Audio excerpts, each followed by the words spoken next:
huwag nilang i-underestimate ang sentimiento ng mga mahihirap na mamayang Pilipino. Dahil ang boto ng mga mamayang Pilipino nandun pa rin sa tunay na may serbisyo para sa tao, hindi para sa pansarili lamang. Kaya yung mga yan, nasa administrasyon ngayon, dahil iniisip nila, lamang na lamang sila. Nasa administrasyon eh. Siyempre, nasa kanila ang power. Oh, nasa kanila ang koneksyon. Nasa kanila ang pondo. Magagawa nila lahat ng gusto nila na mobilization ng mga pangangampanya dahil nasa administrasyon sila. Pero hindi nila iniisip ang tunay na problema. Hindi nila iniisip ang tunay na puso ng mga mamamayang Pilipino. Matalino na po ang mga mamamayang Pilipino. Huwag nyo lang gamitin ng smart magic. Huwag nyo lang gamitin ng pandaraya. Hindi na kayo mananalo. Tandaan nyo yan.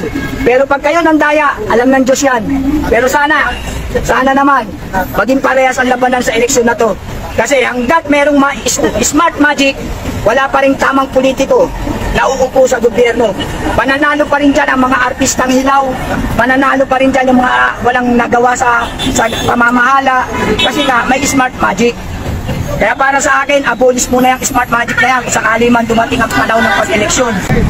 Yung walang kabuhay-buhay na pamamahala, yun ang ilalabanan natin. Ilalabanan natin dito yung kahirapan. Yung pagbabago sana na hinahangad nating lahat.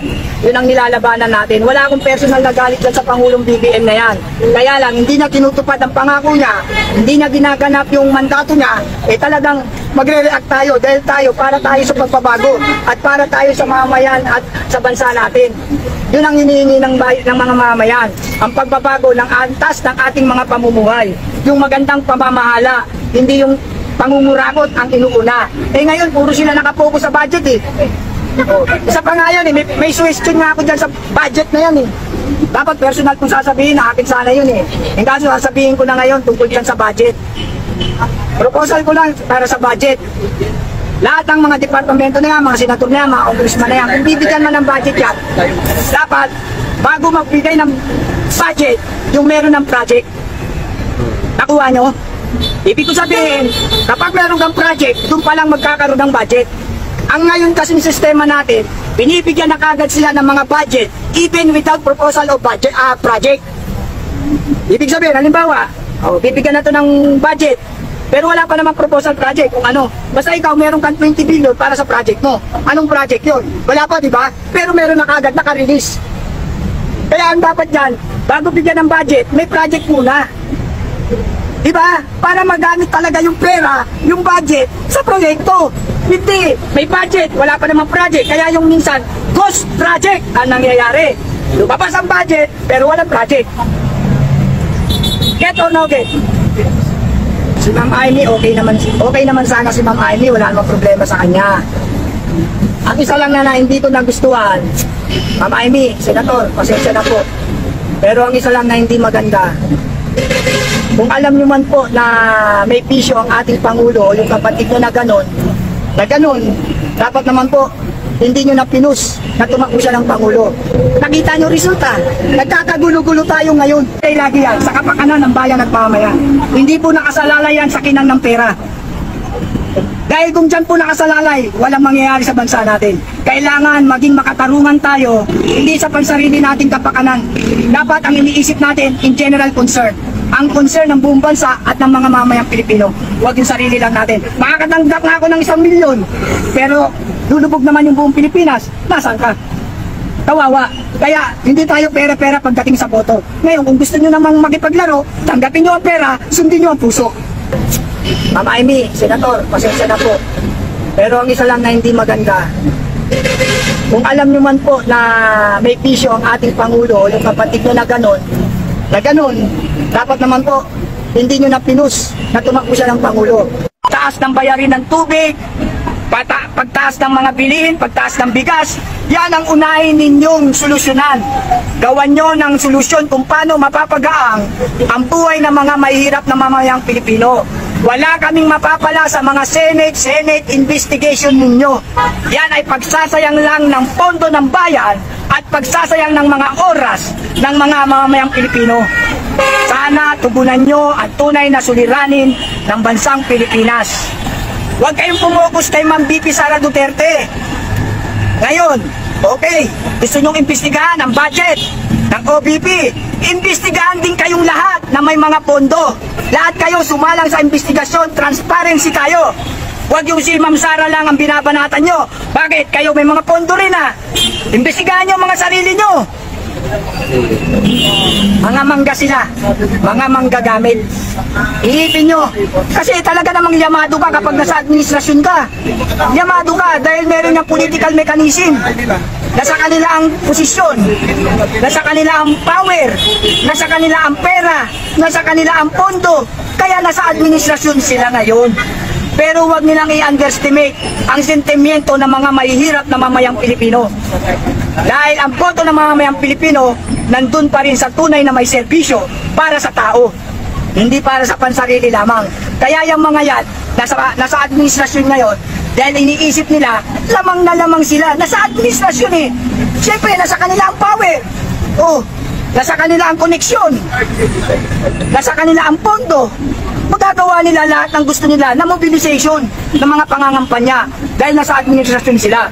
Pero hindi nila iniisip ang tunay na problema. Hindi nila iniisip ang tunay na puso ng mga mamamayang Pilipino. Matalino na po ang mga mamamayang Pilipino. Huwag nyo lang gamitin ng smart magic. Huwag nyo lang gamitin ng pandaraya. Hindi na kayo mananalo. Tandaan nyo yan. Pero pag kayo nandaya, alam ng Diyos yan. Pero sana naman, maging parehas ang labanan sa eleksyon na to. Kasi hanggat merong smart magic, wala pa rin tamang politiko na uupo sa gobyerno. Pananalo pa rin dyan ang mga artistang hilaw. Pananalo pa rin dyan yung mga walang nagawa sa pamamahala. Kasi nga, may smart magic. Kaya para sa akin, abolish muna yung smart magic na yan kung sakali man dumating ang panahon ng pag-eleksyon. Yung walang kabuhay-buhay na pamamahala, yun ang nilalabanan natin. Nilalabanan natin dito yung kahirapan. Yung pagbabago sana na hinahangad nating lahat. Yun ang nilalabanan natin. Wala akong personal na galit dyan sa Pangulong BBM na yan. Kaya lang, hindi niya tinutupad ang pangako niya, hindi niya ginaganap yung mandato niya, talagang magre-react tayo dahil para tayo sa pagbabago at para tayo sa mamayan at sa bansa natin.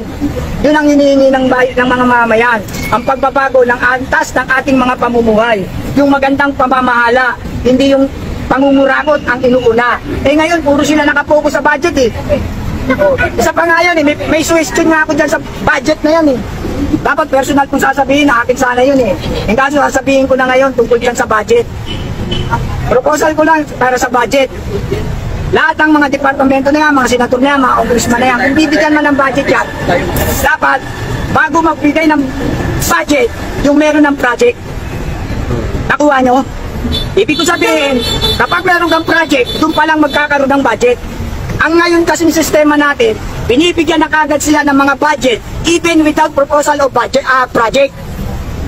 Ibig sabihin, halimbawa, bibigyan na to ng budget, pero wala pa namang proposal project kung ano. Basta ikaw meron kang 20 billion para sa project mo. Anong project yun? Wala pa, di ba? Pero meron na kagad naka-release.